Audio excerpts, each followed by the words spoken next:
everybody, I'm Rossa. I'm from Sigmar Recruitment. You might remember me from such talent summits as last year, the year before. I won't mention the year before that. Joining me today, apart from Laura, is Barry Holmes. Barry, prior to joining the Royal College of Surgeons in Ireland as Group Director of Human Resources, he's also held HR Director roles in RSA Insurance at Intel Ireland. He's a Commerce graduate of UCD. He's also completed a Master's in Business Studies and most recently completed a Master's in Governance, also from UCD. So, say hello to Barry.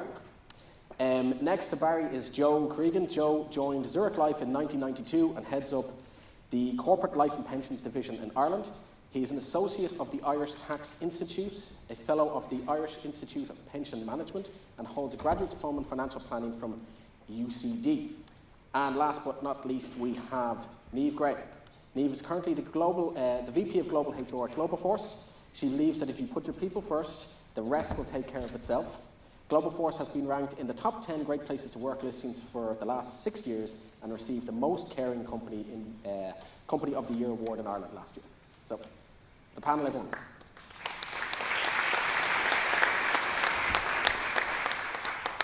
So, as we referenced earlier, and many people have said, the workforce is changing. We're moving from a more permanent workforce to a more agile workforce, with now nearly 20% of people considering themselves as temporary or contract workers, and another 20% considering themselves remote workers. So, I'll start by asking the panel, how has this movement from a traditional permanent workforce to a more agile workforce affected your business? And I'm going to lead with Barry here, if you could give us some context about the RCSI. Sure, yeah. Thanks, Rossa. And this is my opportunity at the start to give a bit of a plug for RCSI. I don't have a flashy video, but I suppose one of the things, to start is RCSI, I suppose, is kind of a bit of a hybrid. We're not a fully fledged university yet, but we're also a privately funded institution that has to generate its own revenue. We don't have the luxury of falling back on the state. So I suppose the RCSI story essentially is we're a health sciences institution. We're based in Stephen's Green, but we have a number of international locations in Bahrain, in Malaysia and in Dubai. As you can imagine, an academic institution, you have academics, you have researchers, and then you have, as we call ourselves, mere mortals, involved in supporting functions of professional services, HR, finance, IT, estates, etc. But I suppose what makes RCSI a little bit different, and that's sort of nuanced around this sort of term business, is that it's very much anchored in the mission of the institution, which is educating, nurturing and discovering for the benefit of human health. So when you have a sort of a broad church of categories of staff in an organisation that's not profit-driven, has a commercial mandate, but where a surplus is generated, it's reinvested into the institution, it creates a distinctive kind of a culture. So in terms of how it's affected us, as you can imagine, at one level, I suppose, operating in different locations in Ireland, both in terms of the university itself, but also on clinical sites, and also the international context, it creates a level of diversity in terms of the nature of work and how work is conducted. So we've always kind of lived with it. But I suppose it's really, for me, created a challenge around leadership, and this sort of sense that presence equals productivity.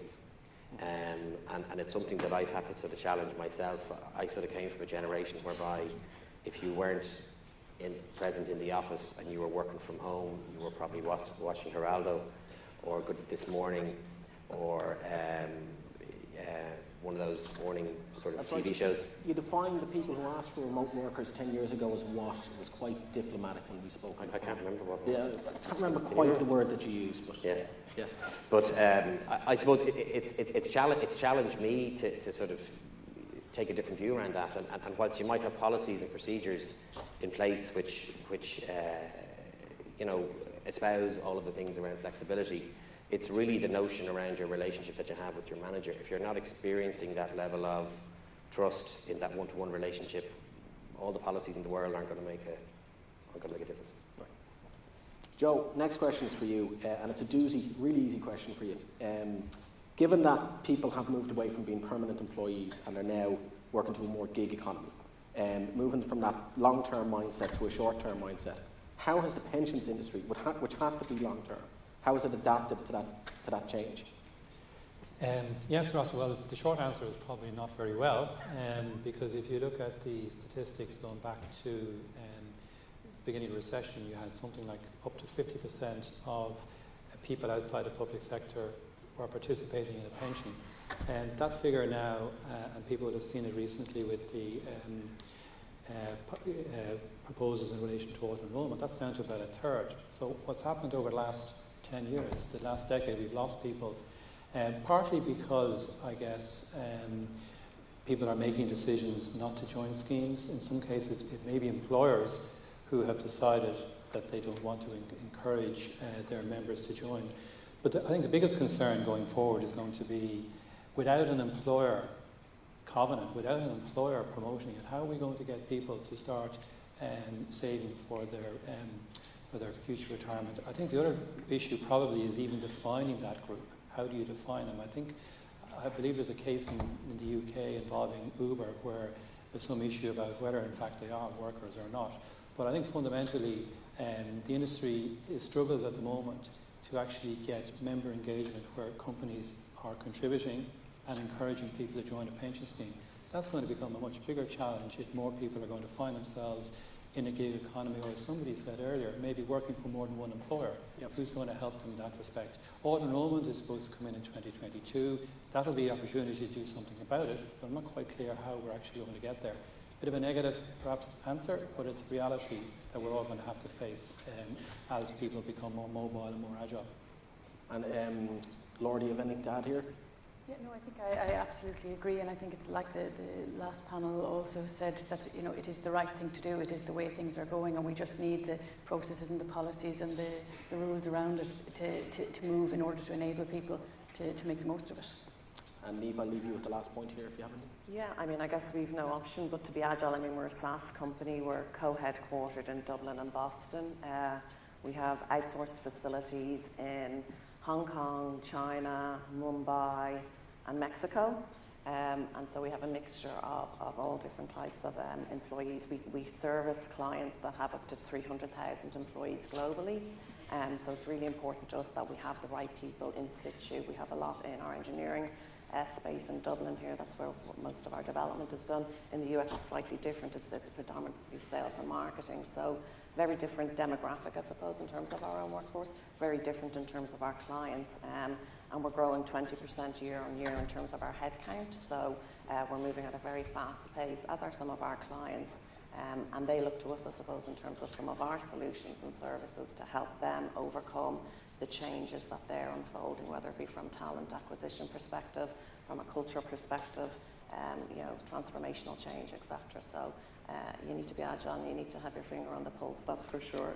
Very good. Barry, we're going to say something. I want to say a bit of a soapbox for me around pensions, but it's the extent to which, I suppose, when you're talking to a HR audience, and Joe and I were chatting about this earlier on, the extent to which a lot of companies say that our people, we've heard it many times before, it's the overused adage of people being our most important asset.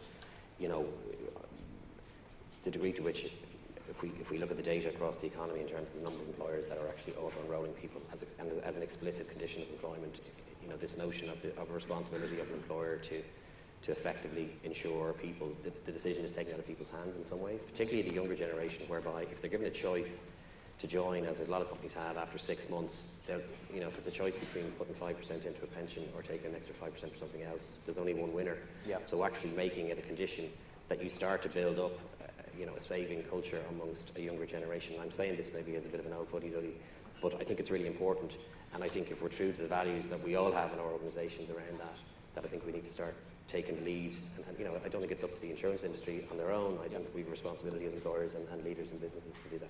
Absolutely.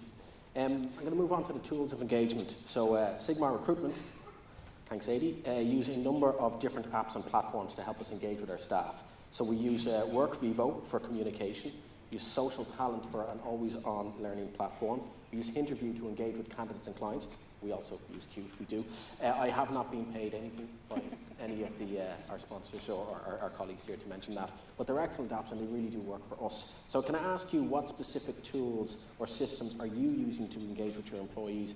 And Joe, I might lead with you. I was very interested in your mental wellness program in Zurich and its genesis. Yes, Rossa, it's referred to internally as Tackle Your Feelings. As I explained, people would understand where that term came from.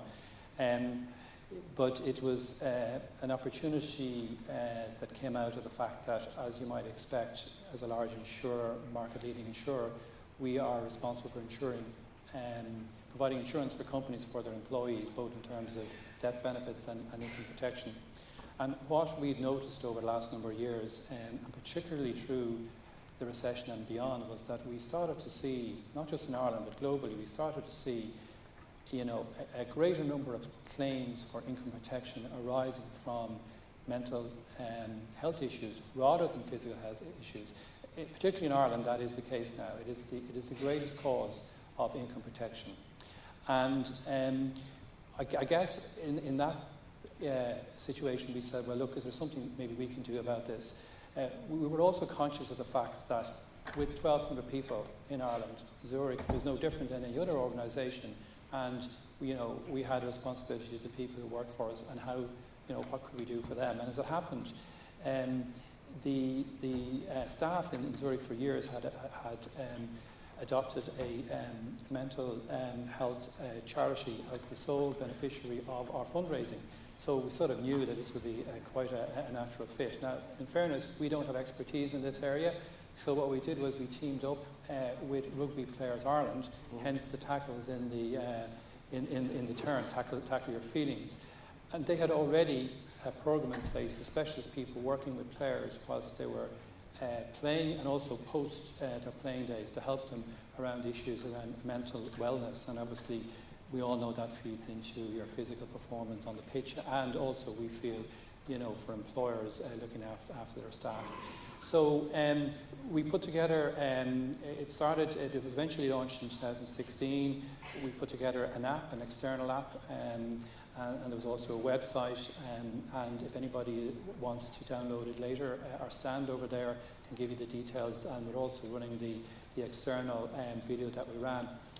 But when we introduced it internally, that was even the biggest benefit. We got a number of very brave colleagues to actually tell their own story. We created an internal video, and this encouraged other staff to actually talk about and be very open about their own vulnerability, and to make them understand this is not something that you know, there shouldn't be any stigma attached to it. It was a huge success both internally and externally, and there is no doubt, but we have much happier employees now as a result. People are much more satisfied in their role, and I've no doubt that the combination of those things have actually contributed to our huge success in growing our market share over the last couple of years. Just a couple of stats just to finish. We had an EAP, which an employee assist program in place. Within 4 weeks of launching the internal video, we got a 400% increase in usage of that. At the moment now, it stands at 200%, so people are using it twice as much as previously. It's been downloaded in something like 130 countries around the world. We have 7,000 people have downloaded the app from Ireland and elsewhere.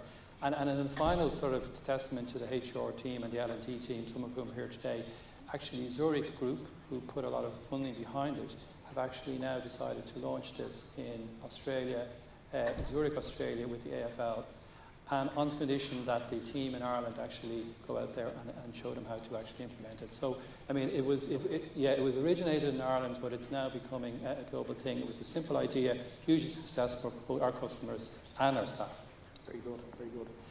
Niamh, obviously Globoforce, your software is built to engage with employees. Can you share some insights, please? Yeah, and we're the best users of it, that's for sure. I think I went 30% over budget this year, but that's okay for our company, I think.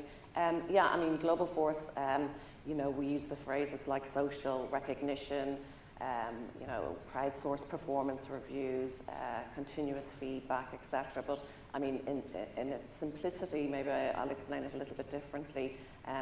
3 key words or core words in terms of what our technology does: thank, talk, and celebrate.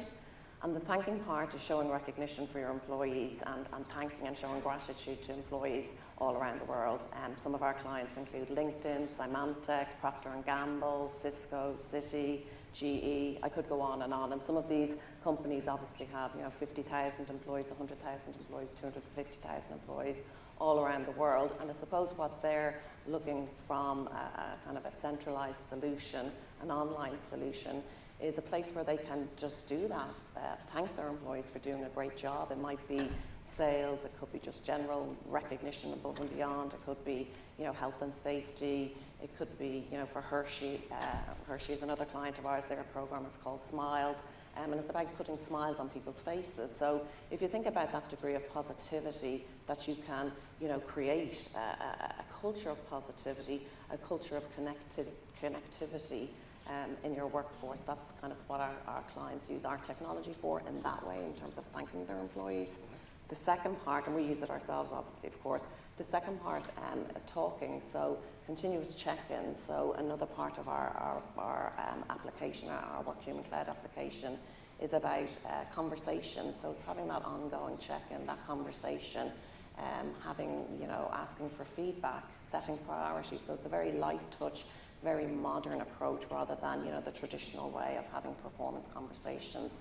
Very light, very human, very, you know, relaxed, and it's working very well. I mean, if you think about how employees like to be treated at the moment, these days, it's all about that connectivity, that check-in, that kind of very human approach.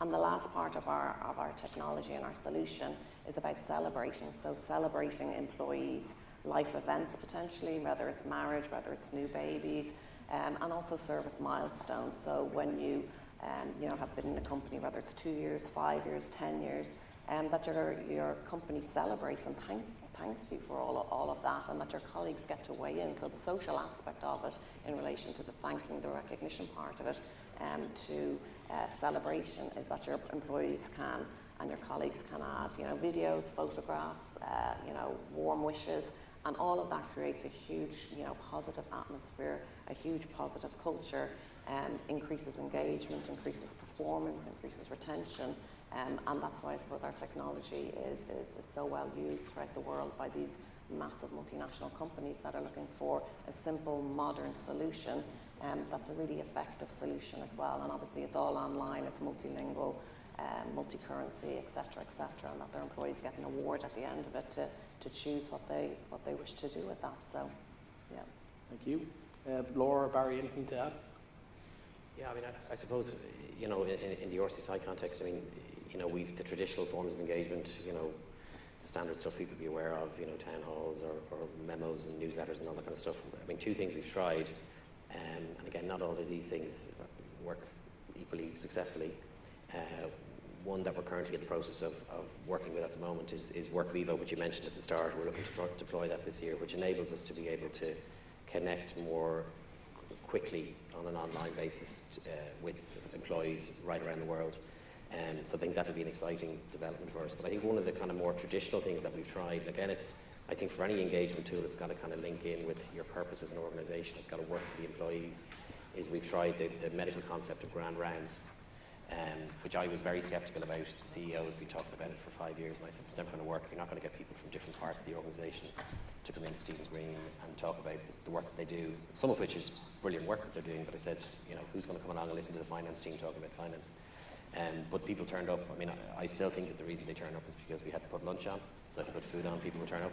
But the feedback we got from employees, that actually a lot of people didn't know the work that was going on in other parts of the business, and other parts of the institution, and actually creating that connectivity has resulted in unanticipated upside in terms of other issues. It's just created the relationship piece. Now, obviously, that's more challenging where you have, you know, our colleagues in Bahrain can dial in, so it's not quite the same. But I think where you don't have a baseline of face-to-face relationship established, I think it can make it more challenging to optimize the online remote connectivity.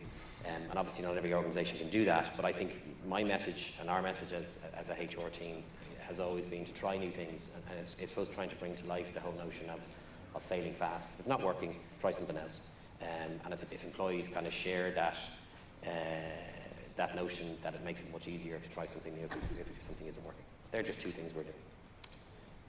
Moves nicely on to my next question, which is about how you approach, how you engage with different types of employees. Is there a difference between engaging with temporary employees or permanent staff? Niamh, you said you had done some research with IBM that gave some insights into this. Yeah, a couple of years ago we did some research with IBM Smarter Workforce about, what does the overall employee experience look like? And there's a number of pillars or segments to that. And if you think about, what do employees, and we did research across, oh my God, it was 100 countries, I think, hundreds of, thousands of companies really, in a kind of a conjoined research study.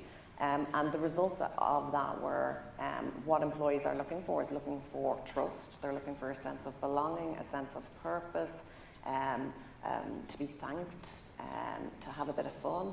And what they're also looking for is authentic, caring leadership in organisations.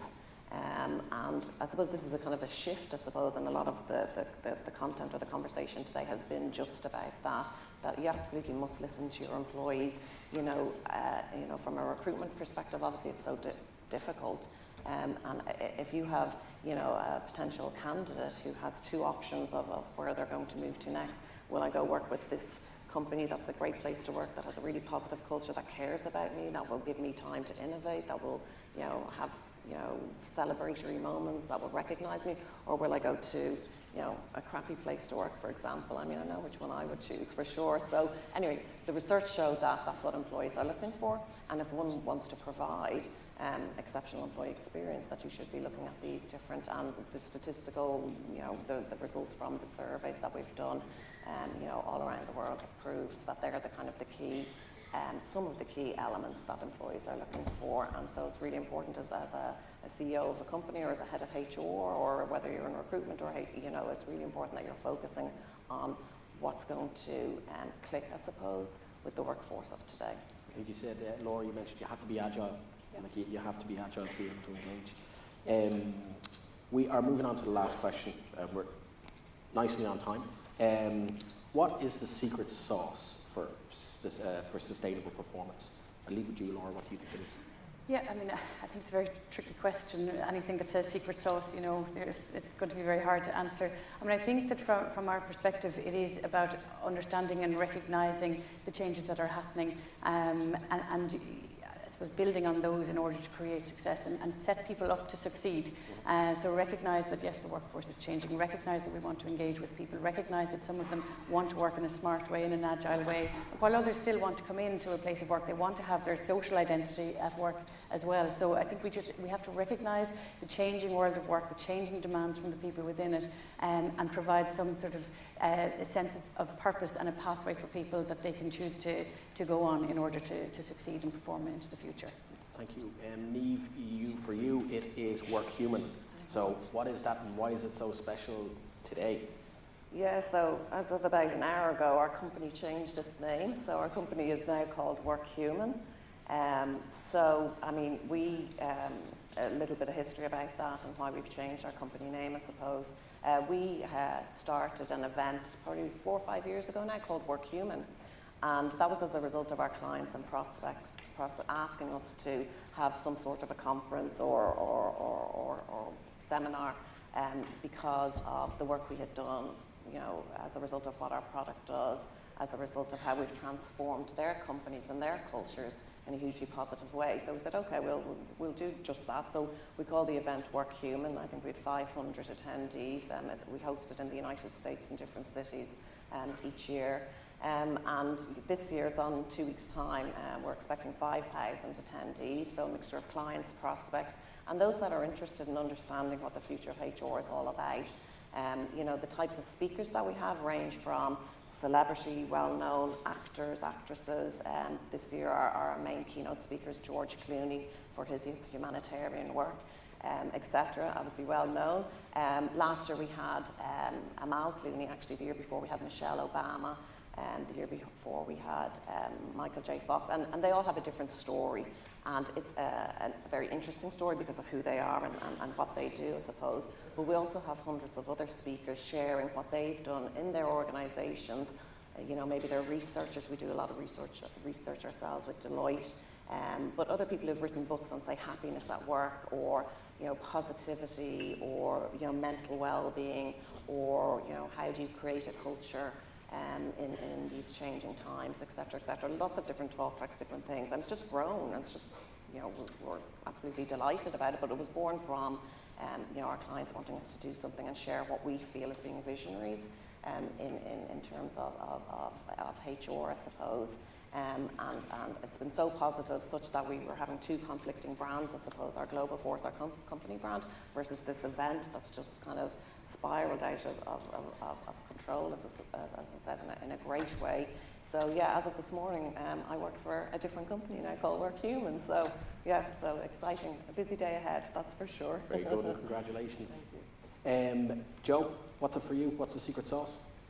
I think one of the things that we introduced a couple of years ago was to sort of change the whole performance management side, make it more informal. But one of the things that I liked about what we introduced was this concept of CEO of your own career, trying to encourage people to take responsibility themselves. I mean, using the E and the O, I mean, the E is probably a little bit about empowering people. That's the first thing you need to do, make sure people feel empowered to do their job, and then give them the ownership to actually look after their own career. So, it's somewhat related to the conversation earlier about the whole mental wellness and employee wellness as well. Making people take responsibility, but giving that empowerment. Very good. Barry, you took us in, so you can lead us out. What's it for you? Yeah, no, thanks. I mean, for me, I think to play on the sort of secret sauce, I mean, I think the recipe and the ingredients can be very different for different organisations in different contexts. I think a couple of things strike me. I think the first is there's a lot of pressure that exists within organisations at the moment, a lot of pressure on culture. So I think sort of for managers and leaders, I think humility is really important. So I think not being afraid to get things wrong and to accept to get things wrong, I think is really important. I think trust is, I mean, it's a theme that's running through the agenda today. And trust is a very fragile thing. So I think, people's experience of trust varies significantly based on the relationships they have with their co-workers and with their manager. And we all know the data around why people leave organisations. I suppose the other thing that just strikes me is just the notion of, we talk a lot about flexibility and different working times and different working patterns.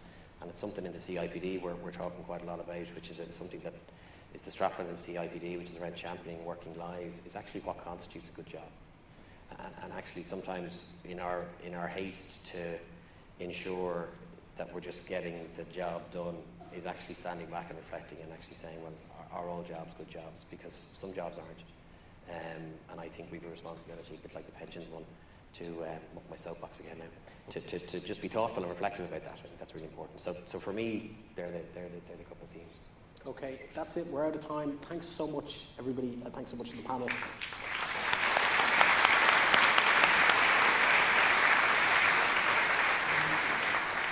And we're going to break for